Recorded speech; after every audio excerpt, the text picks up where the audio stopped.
Because it would be worse for the patient. But other stuff, like so like the basics and shelters and even just in the general stuff, I think that's very a lot of those surgery nurses because it's the nurses, so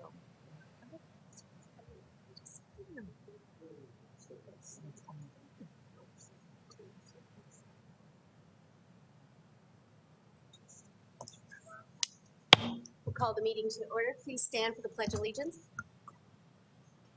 I pledge allegiance to the flag of the United States of America and to the republic for which it stands, one nation, under God, indivisible, with liberty and justice for all.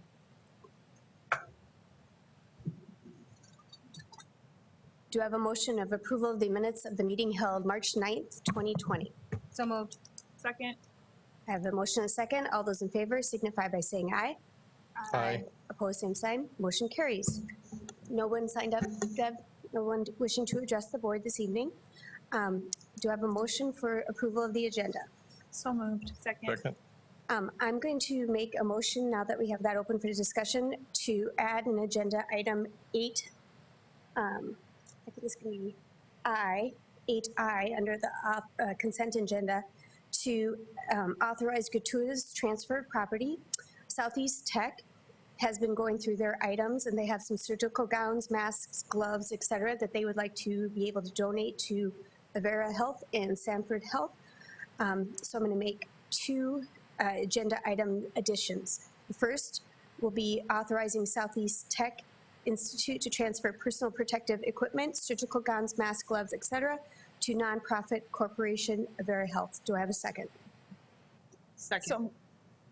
Okay, I have a motion and second on that amendment. All those in favor signify by saying aye. Aye. Aye. Opposed, same sign. That amendment carries. The next one will be Abstention. Is that just one abstention? one abstention. Sorry about that. One abstention from Board Member Parker. Thank you, Kate, for pointing that out. On authorizing Southeast Tech to transfer personal protective equipment, surgical gowns, masks, gloves, et cetera, to nonprofit corporation Sanford Health. Do I have a second? Second. All those in favor signify by saying aye. Aye. Opposed, same sign. Motion carries with 2 abstentions from Board Member Ryder and Board Member Mickelton. Now on to approval of the agenda with the 2 addendums. Do I have a motion to approve the agenda? So moved. Second. I have a motion second. All those in favor signify by saying aye. Aye. Aye. Opposed, same sign. Motion carries. On to the good news report. Dr. Maher will be delivering that.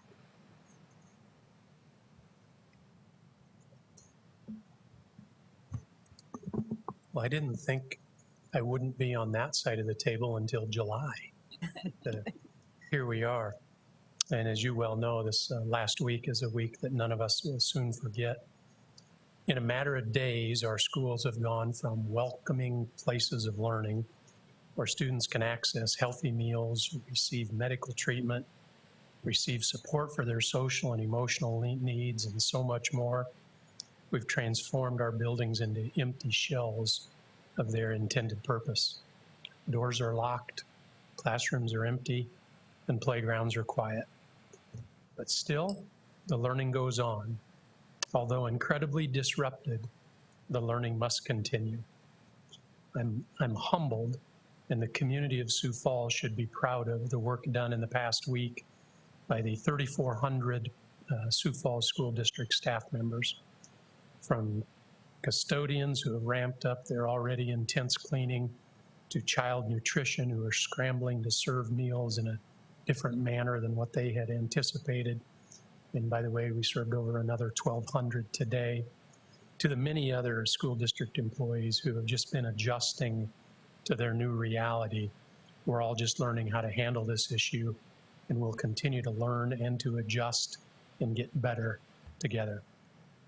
So I'd like to talk to you tonight about at least a few areas where I think an update to you and an update to the community is warranted. So the good news report might be more just a report Some of it's good news, some of it's not so good news.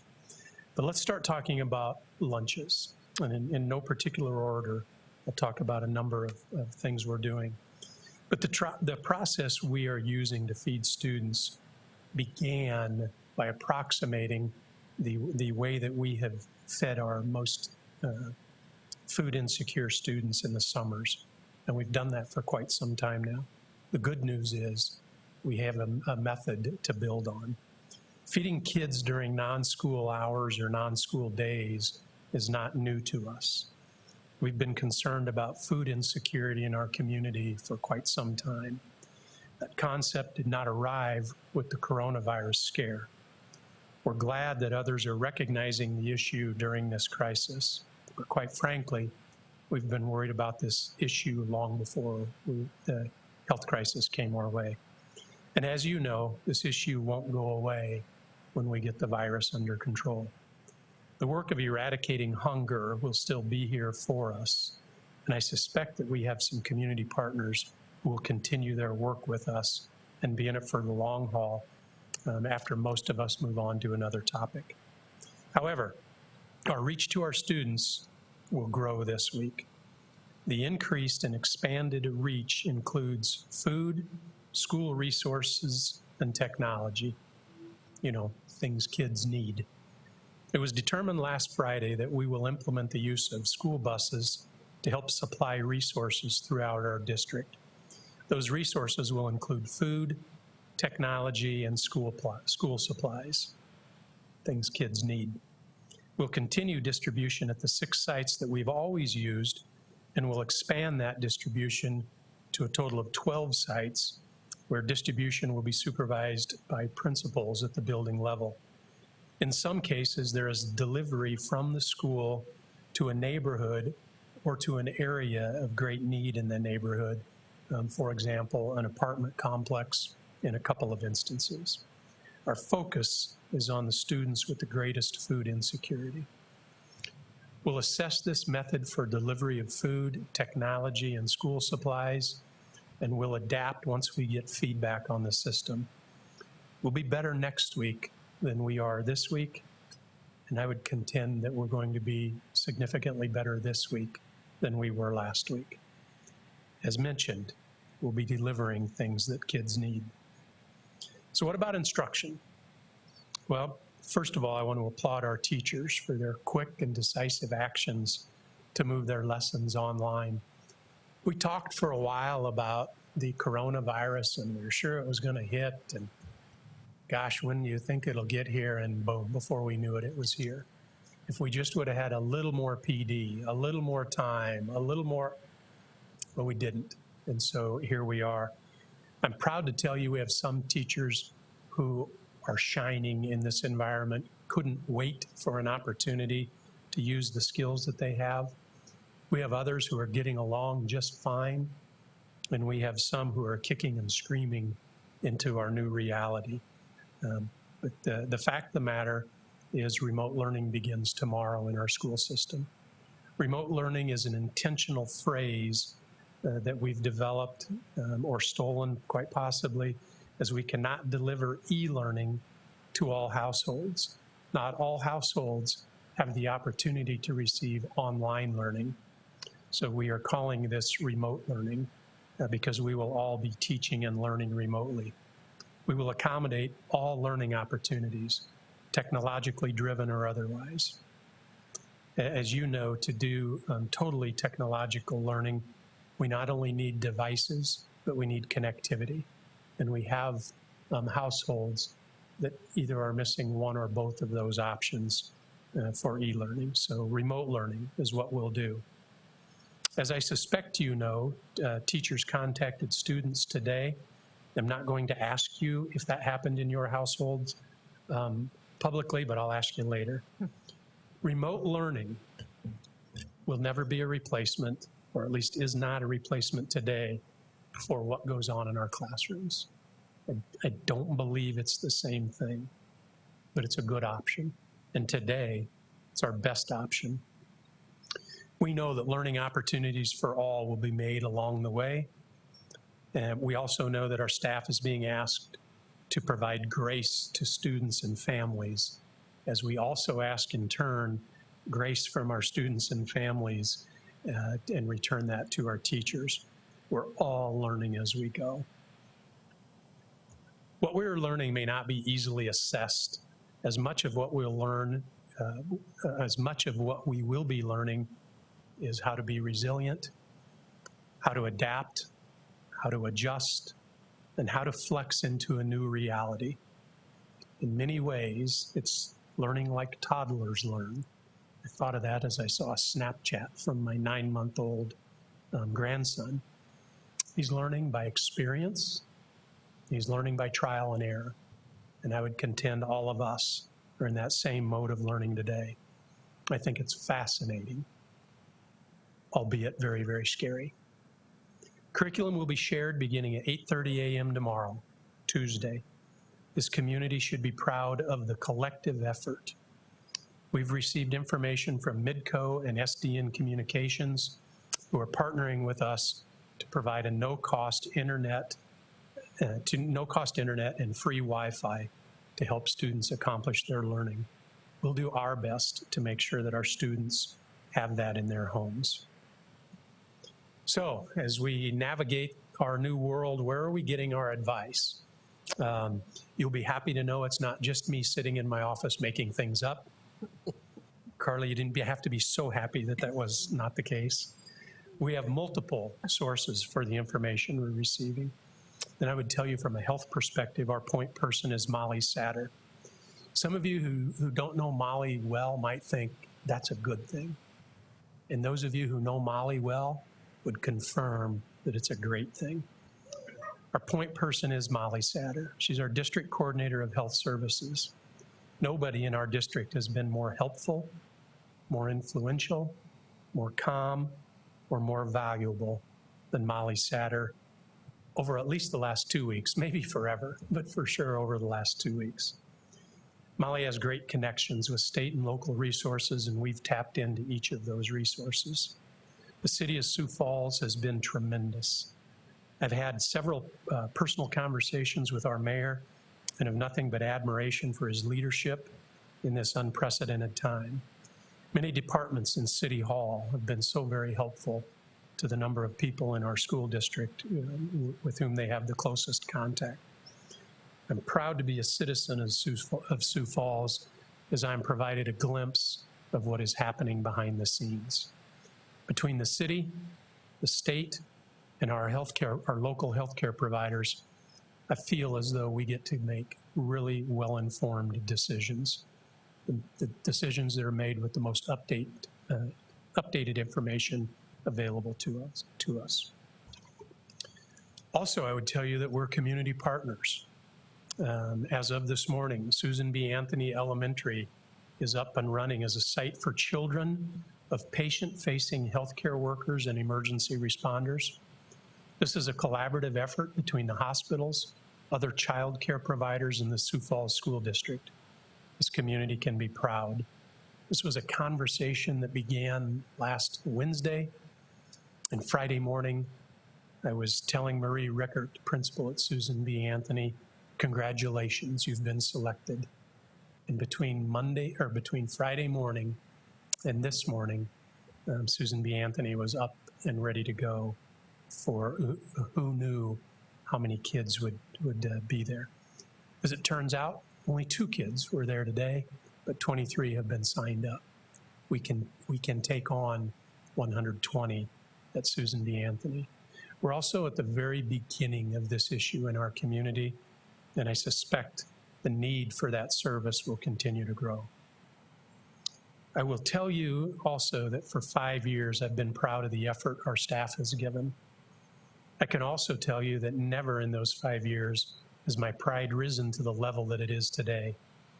Your staff has done not only what you would expect them to do in this environment, they've done exactly what you would hope that they would do in this environment. We have many questions to answer and many unknowns to face, and we'll continue to face those issues with the humility of not knowing what to do, and also with the audacity of forging ahead into the unknown. If we can find the right balance between humility and audacity, we're going to be just fine as a school system. Good things are happening among this uncertainty. We want people to tell us some of those of their experiences by sharing them on social media with the hashtag #ProudToBeSFSD. And I will close by discussing one other uncertain situation, and that is school closing in the Sioux Falls School District. How long will we be closed? And I recognize that the governor will make a statement tomorrow regarding school closings in our state. But since we won't have a school board meeting tomorrow night, I'm going to put a preemptive statement out there that is dependent upon what the governor says tomorrow.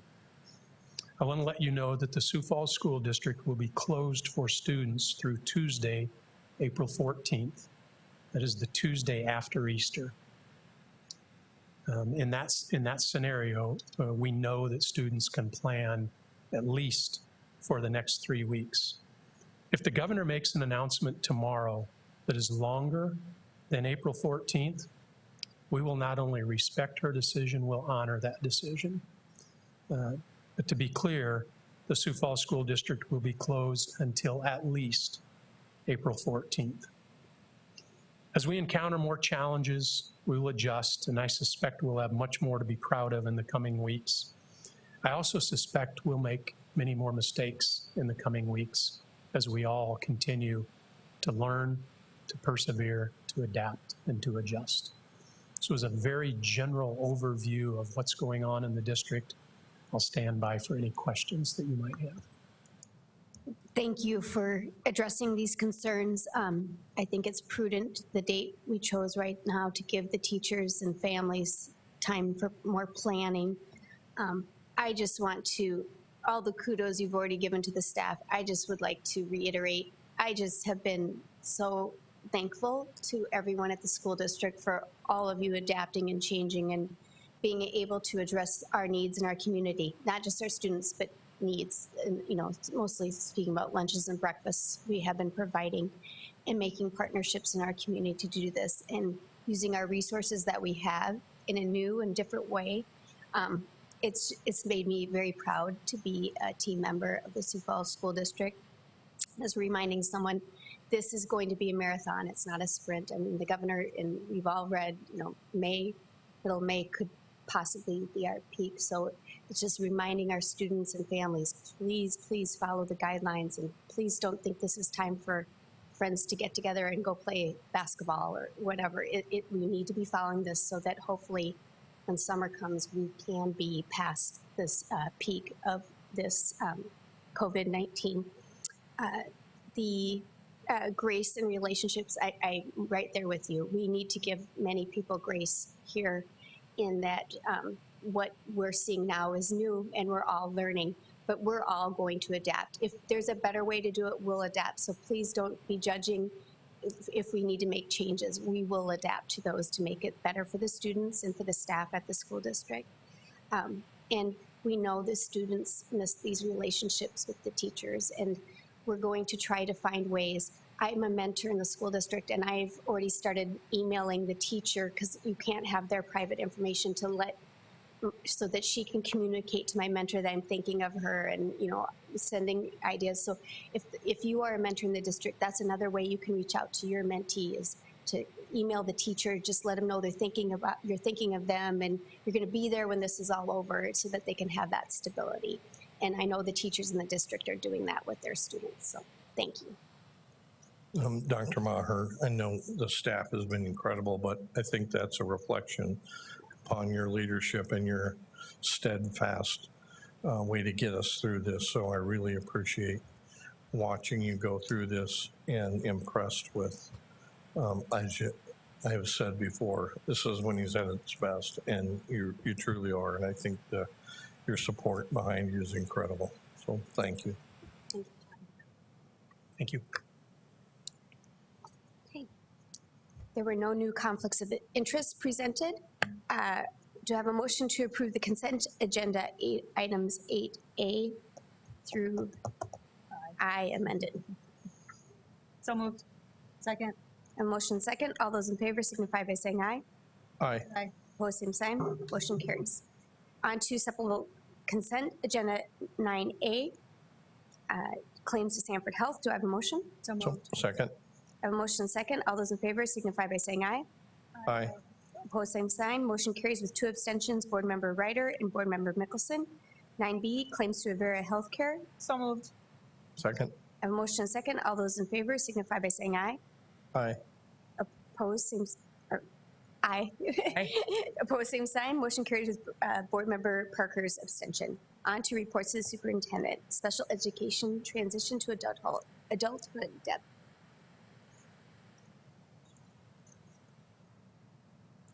Good evening. Although the days past and the days to come are filled with unprecedented events around this health scare, I bring to you tonight a report in which we know we have to keep planning ahead for the time when this is over. So tonight's report reflects study we've been doing over the course of this year in regards to our transition to adulthood programming. It impacts in our strategic plan outcomes for students, our school culture and climate, and having high expectations within those programs. And finally, in this case, we've engaged community partners to make it more relevant and lead us through this process. So we know life is full of transitions. One of the most remarkable ones we all remember is when we left high school and transitioned to adulthood.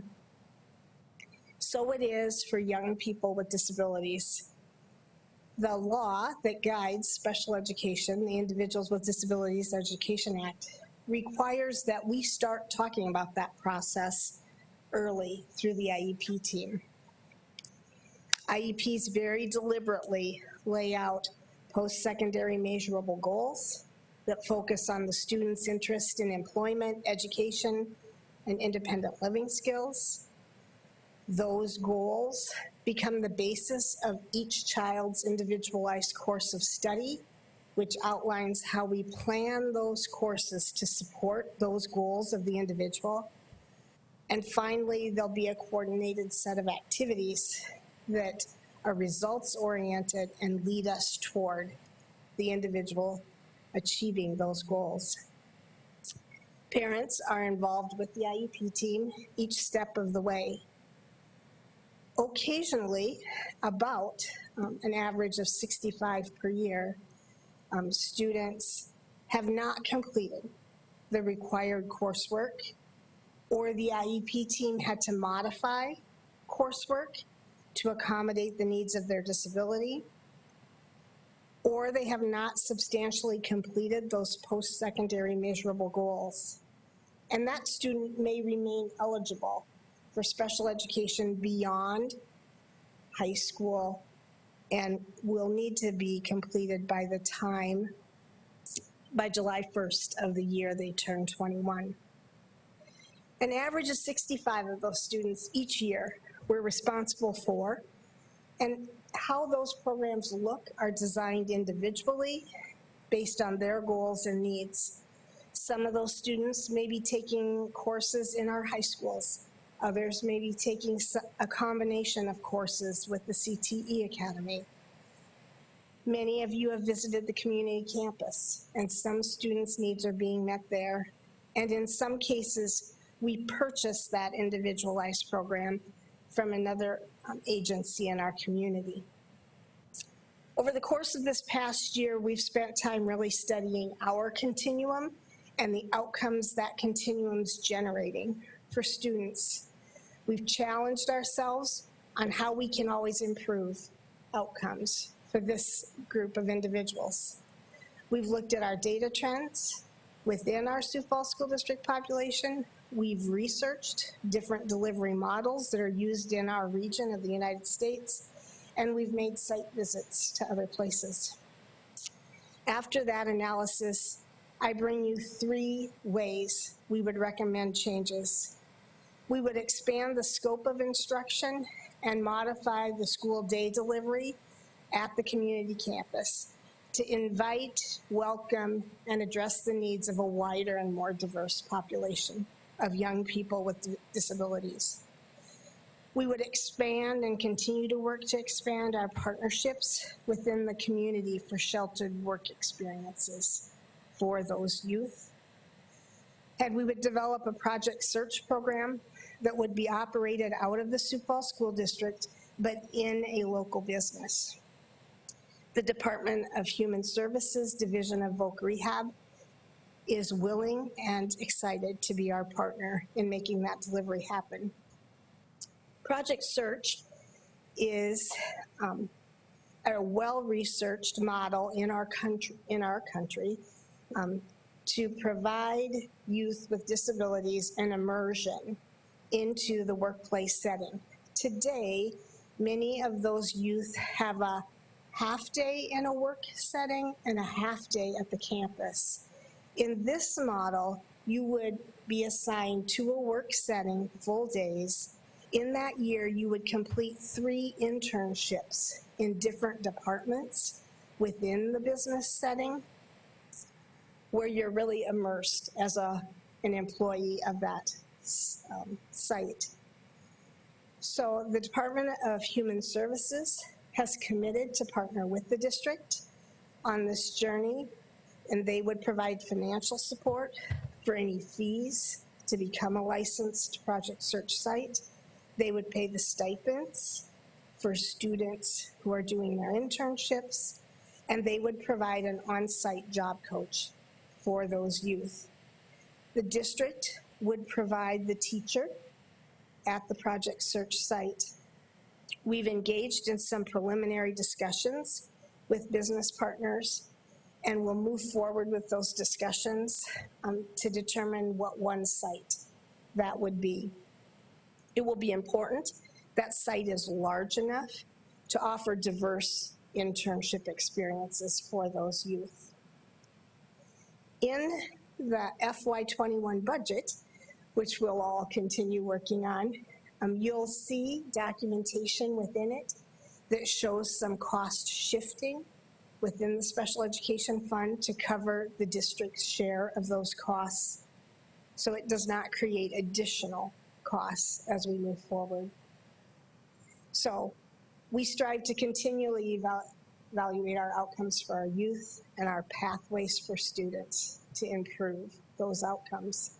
I bring you this plan tonight as one way to make that happen as we look toward the reopening of our schools for next school year. I would ask you to acknowledge the informational report and stand by for any questions. Will we be the first district in South Dakota to do Project Search? Or Currently, there's a Project Search site in Aberdeen, Brookings, and Rapid City, but we would be the first school district to run it. They're run by other agencies, but the Department of Human Services and I have agreed that we have enough volume to make that happen just here.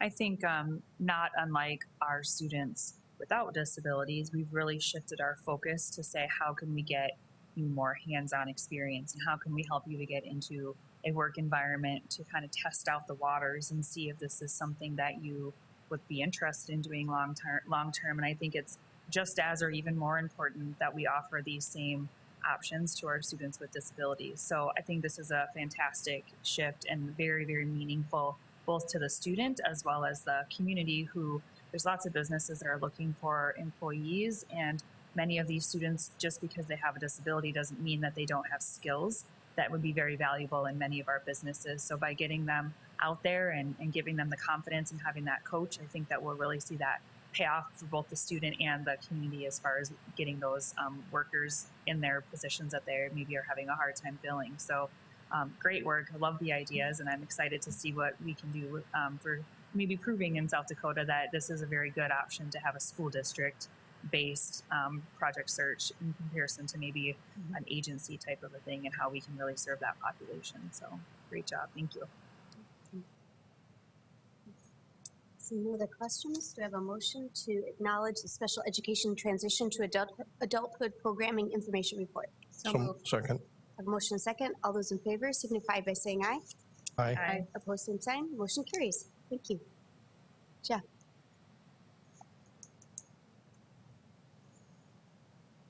Well, we have a video for you tonight, and Ben's going to put that together, and I'm going to try to give my report as we're flying over the top of this. So I'm going to start with Ben Rifle, and hopefully we can get this working, and I can explain what we're doing. I'm going to stop it every so often and kind of just touch base with you on this. So this is the Ben Rifle site. I'm going to stop it here, but the overall, you see my mouse? This is the overall site. As you can see, progress is happening. Faith Avenue, which is right here, all the utilities are in. Everything's to our north property line, and they're actually developing beyond that, so you can kind of see the tie-in and where it's going to go as we go to the north. So the base is in, the utilities are in, and they'll start developing that as later this summer for the curb and gutter and whatnot. So the city is also doing some work to the east of this property. Lights and those sort of things will be being installed in the corner. Then we're doing 41st Street drop-off loop as part of our project with the city. They'll be reimbursing us for that. That'll be right through here. And so those pieces are in place. So I will get there. The majority of the utilities, this is a big retention pond for the whole site. All the back service drive is in, or the gravel is in, of course. But the utilities are in. The main utility trunk goes around that goes into this is installed. We'll have to connect once to get the football field. And that'll start happening this spring. I think frost is pretty well out now, so I'll get moving forward here.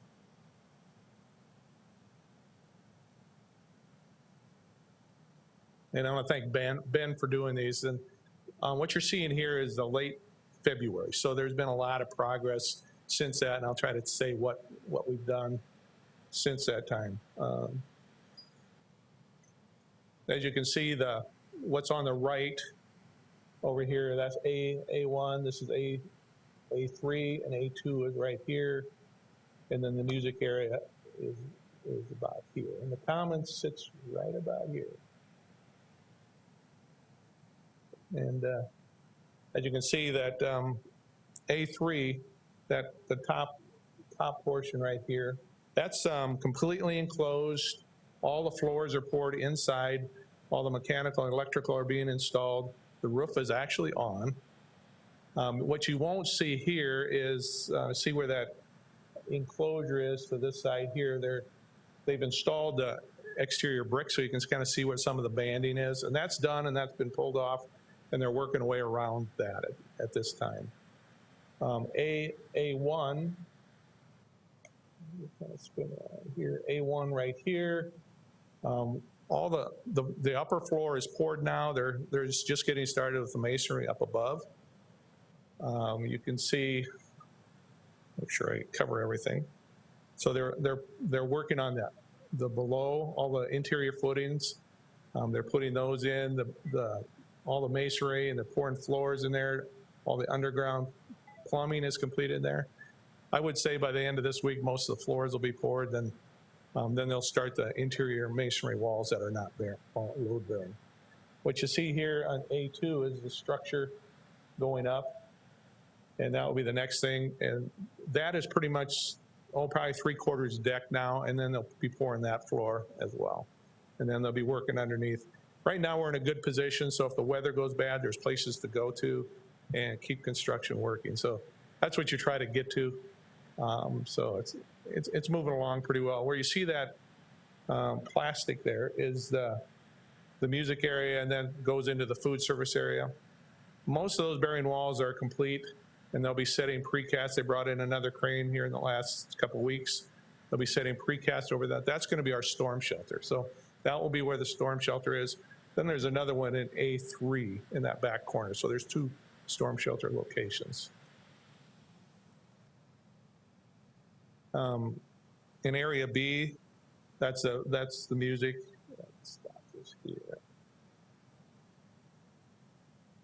You can see where that'll be the library. So they'll bring up the 2nd floor on both sides of this and then put the arched structure in there. The grand stairs, they'll start putting that together. So they've got the openings into A3 from that point on the other side. Most of the masonry, almost all the walls are done in there. And so most of the rough ends for the mechanical and electrical are done in there. And so we're continuing going from there. Continue on.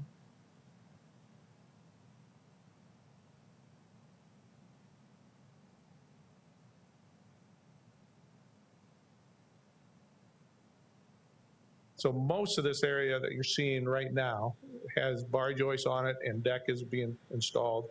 Then they'll be pouring the 2nd floor level as they're doing masonry walls on the A1. You move into the commons. The commons, the cafeteria is this section here. Music area, all those masonry walls are now up and they'll be setting the joists accordingly. And once you get past this, I don't know if we get there or not. We don't. So once you get past that, it's the auditorium. The perimeter footings and foundation walls are all in for both the auditorium and the gym, but they're not planning on starting any of that masonry until they get through that academic area. So that will be done late spring. So that project is currently on schedule, and we'll talk about what happens as we get past this one. Now we'll move to Jefferson. When you look at this, you got to remember that this is double the size, so there's got to be a lot more movement on this one because we're on the same schedule. So you'll see quite a bit of work happening here, and there's been quite a bit of work done in this last month. You go there every, if you go from 2 weeks period, it's amazing how much work is being done there. I'm going to stop this here. And you can see this is Terry Avenue. We're almost to the end of that. They got most of that in. They wanted to get down. I think one of my reports said they wanted to try to get curb and gutter. They got it all staked, but then the weather came in. So, which I think is a good thing that we didn't get that in, because they're grading the football field on the north and they're moving dirt to the southeast tech in that valley. We're filling that in and kind of working that to our advantage, what extra dirt we have for this. Instead of hauling it out, we're able to leave it on site, and it saves us dollars over time. But if you want to look at the orientation, this is Terry Avenue, this is Marion Road, and I'll stop that and we can talk about that as we get to the other side. I mean, this site also has pretty much all the utilities underground. The electrical service is in. We're operating off that transformer. And they worked on that. There's a retention pond in the very northwest corner, and they worked running the stormwater piping through the winter. They were chopping frost out all winter and working in that. So it was phenomenal watch what they did to keep this thing on progress.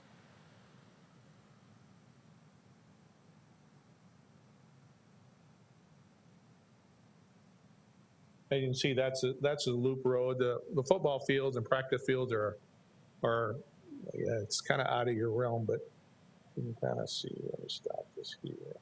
You can see where those windows are. That's along the walking track of the gymnasium. So that's the gym. Then the food service area. The gym is actually, all the walls are in. There's no floors poured yet. They're just getting started. There's a big under drain system in there that they'll be working on. Then they'll do the floors. But the roof is all on that. The roof is all on the food service area and the mechanical areas. And you see where the green is, that's all gonna get brick veneer, and that'll be starting here early April. And where the hole is there, that's the auditorium fly loft and the And there's deck on the auditorium that's just in front of that.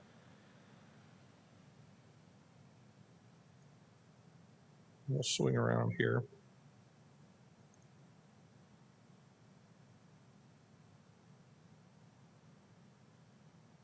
In the downstairs below that, you see that white area. That's where the weight room, the gymnastics room, the locker rooms are below that. The locker rooms are pretty much have all the walls in. They're putting the benches in there's concrete benches in.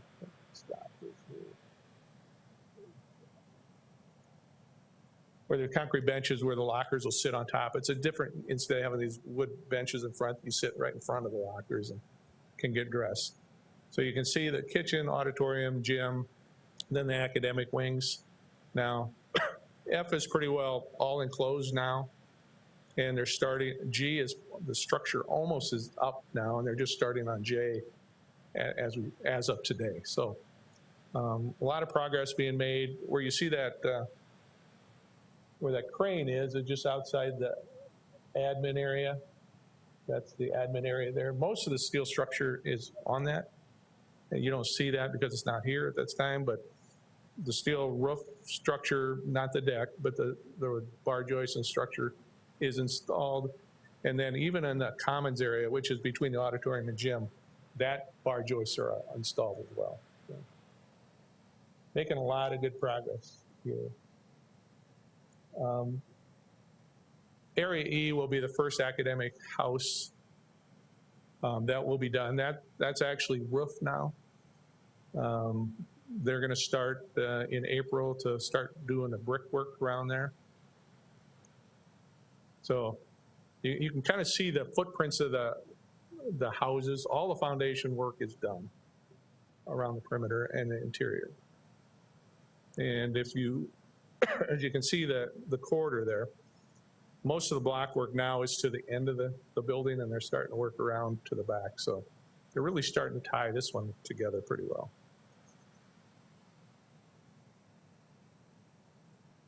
You can see the area that's not complete is the music area. They're working on that right now. And that's all masonry. They designed this structure so it could be built through the winter. But the plan we used was more of a tougher one to build through the winter because it's all masonry. And it all had to have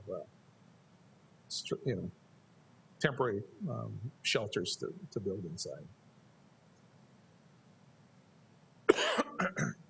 As you can see, right there where all that equipment is, that's the courtyard. That's going to be that new courtyard for those that sat in that design meeting.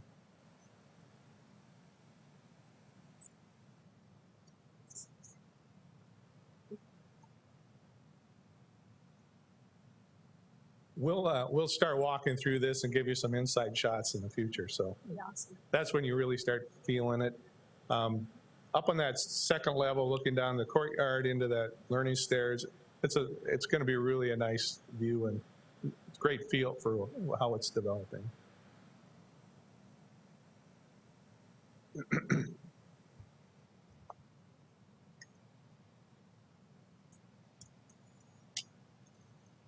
Contractor has 3 steel crews going, so there's multiple houses and erections going on. They had separate contractors that were putting the precast up, so they were able to take advantage of all that. Like I said, this one right here is almost all frame, steel frame now.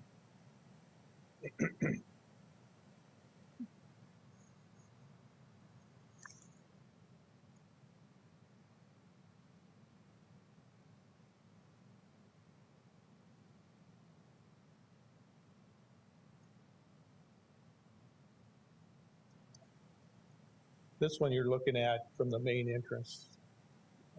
It's probably flying over Marion Road right now.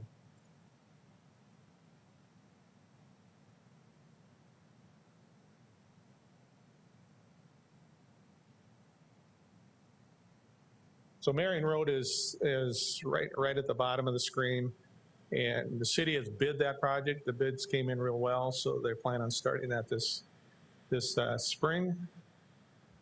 I think you can see some utility work going on there. They're thinking of putting our curbs and on the service drive and parking lots in July, starting in July. They're still using some of the temporary asphalt as staging areas, football fields.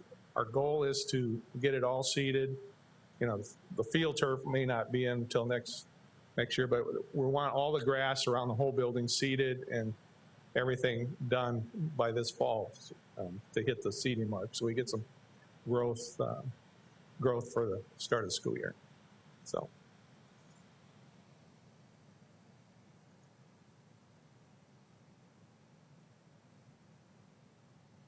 it's really taken shape. This project's on schedule as of last week.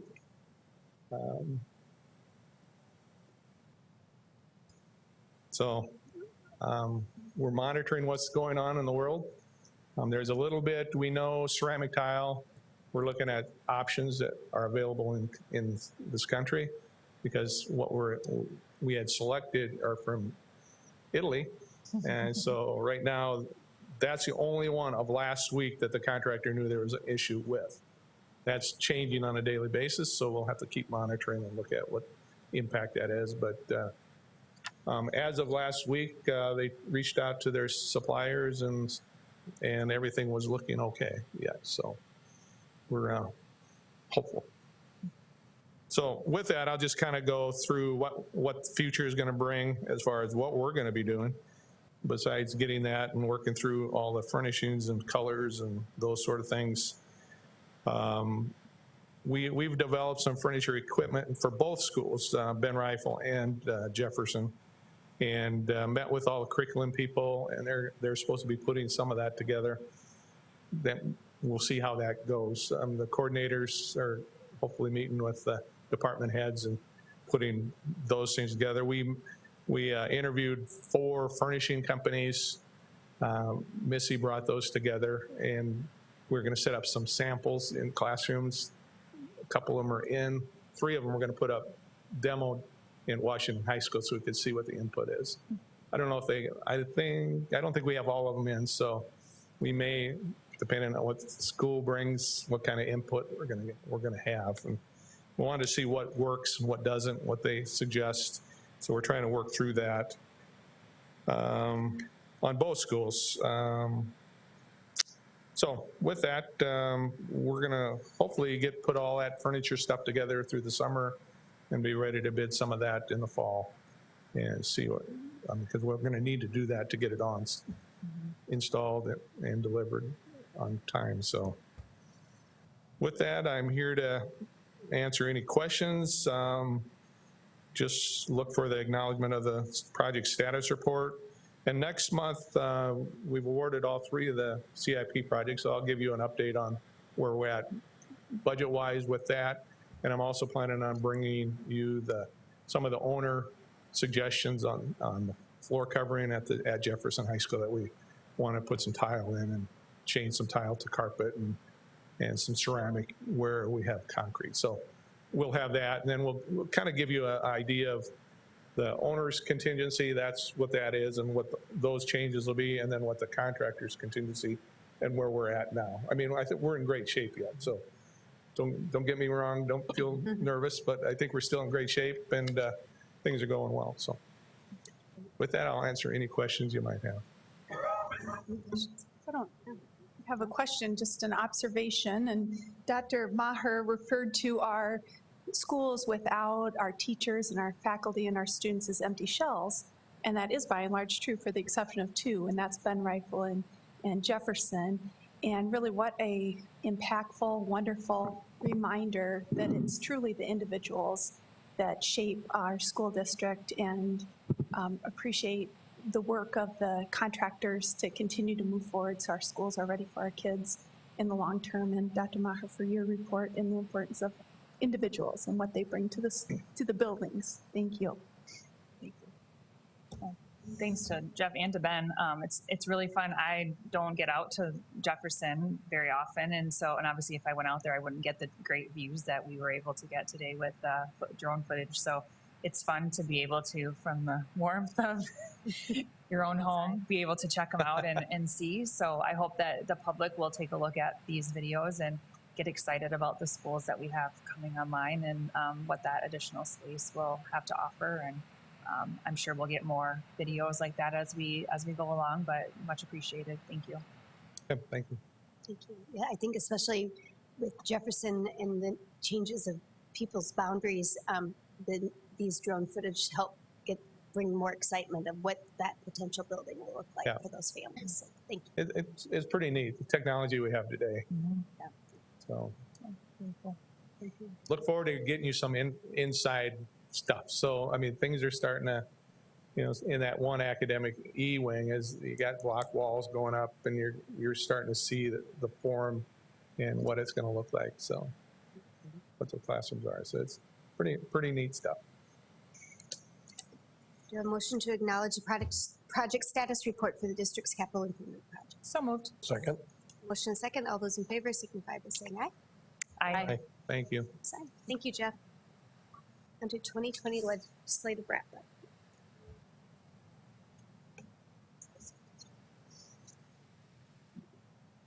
Thank you. Last time we met was the last day for bills to get out of the houses, and then it was right before the conference committees met. So we kind of had a pretty good idea how things are going to look.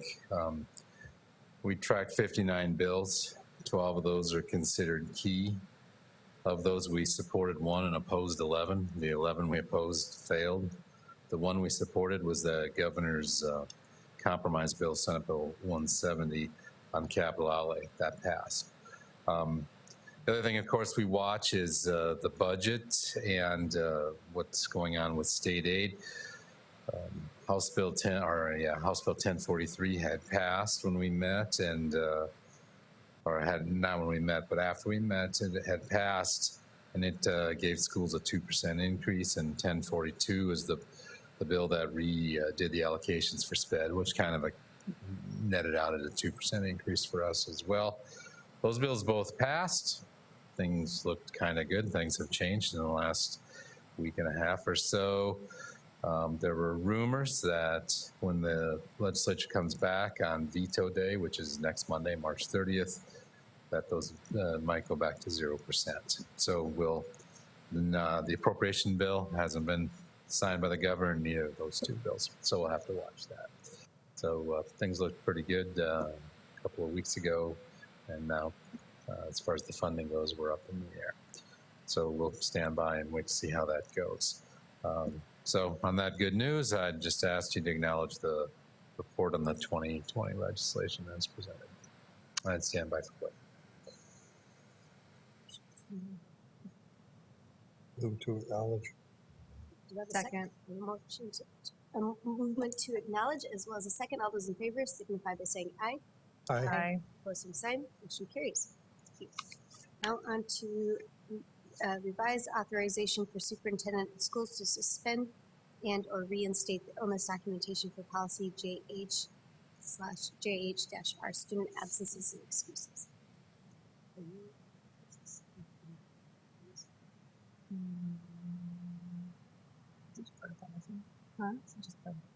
Thanks. Yeah. All right. I'll make a motion to authorize the superintendent to suspend and or reinstate the illness documentation requirement of policy JH and its accompanying regulation, student absences and excuses, as necessary based upon the level of student absences and clinic capacity to see patients or as otherwise advised by healthcare professionals. Thank you. Second. The motion was second. Discussion. Originally, this was also instated during the H1N1 swine flu outbreak in 2009. So this has been brought back this time in case of outbreak or peak in Sioux Falls to allow us to amend that absentee policy. So And it really impacts that 10 days of absences. Yeah. any other discussion? Seeing none, all those in favor signify by saying aye. Aye. Opposed, same sign. Motion carries. On to first reading Yep. Oh, sorry, they're talking about first reading of policy on grading recovery system. Yep, so we've got IKA and its accompanying regulation, grading recovery system. We made extensive changes to this, so it is up for first reading.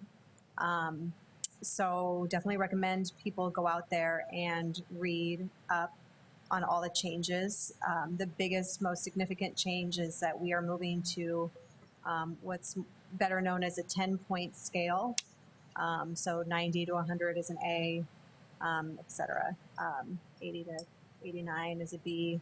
So again, extensive changes to both the policy and the regulations. So I recommend that people go out there and take a look.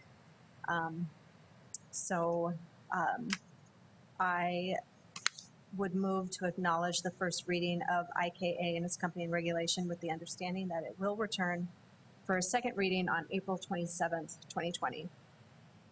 The second. I'll second. Sorry. Out loud. I am going to make a motion to amend IKA-R on page 11, line 35 of the first reading and insert the transcript for any student in which multiple numerical scales were utilized during their high school career will contain a notation indicating in which school year the numerical scale was changed. Do I have a second? Second. And this is just so students who are in high school or receiving high school credit so that they, when this grading scale is changed, if adopted in the fall of next year, that it, there's a notation on there since it won't be backdated. It won't be retroactive. It'll just be moving forward. So, I have a motion and a second on my amendment. All those in favor signify by saying aye. Aye. Opposed, same sign. That amendment carries. And so the first reading now is, anything else to add on to that? Nope. Other amendments? Okay. Yes, and this is out on the district website, and the amendment will be added to that as well for people to review. Let's see, now on to hiring action. I would like to make a motion authorizing the issuance of a 3-year contract with Dr. Jane Stavum for the position of Superintendent of Schools beginning July 1st of 2020. I have a motion. Do I have a second? Second. All those in favor signify by saying, or is there any discussion I should open? Sorry. No? Seeing none? All those in favor of Carly's motion for hiring action of Dr. Jane Stavum for July 1st of 2020 signify by saying aye. Aye. Opposed, same sign. Motion carries. This isn't on our agenda, but I just, for the good of the community who might be watching, our budget first work session will be this Wednesday, 3 p.m. It also will be, I don't want to say, live streamed as well as recorded. So if you aren't able to attend, but that will be the first one. We're also having the second one, April 8th, 5 p.m. So 2 options for you. So that will be the first one, so you can kind of digest it. Second one, if you have follow-up questions, we'll have that one. We'll do the same setup as we have here, so that if there are people, public want to come, we'll have it spread out so people can attend, some overflow and so forth, so that we can make sure to have public input. Our board phone numbers and emails are of course on the website as well, so please feel free to reach out to us or to IBC during this time too if you have other questions or concerns on that as well. So thank you. Anything else? Thank you again to everyone and Dr. Maher for everything. We appreciate it. Do I have a motion to adjourn? So moved.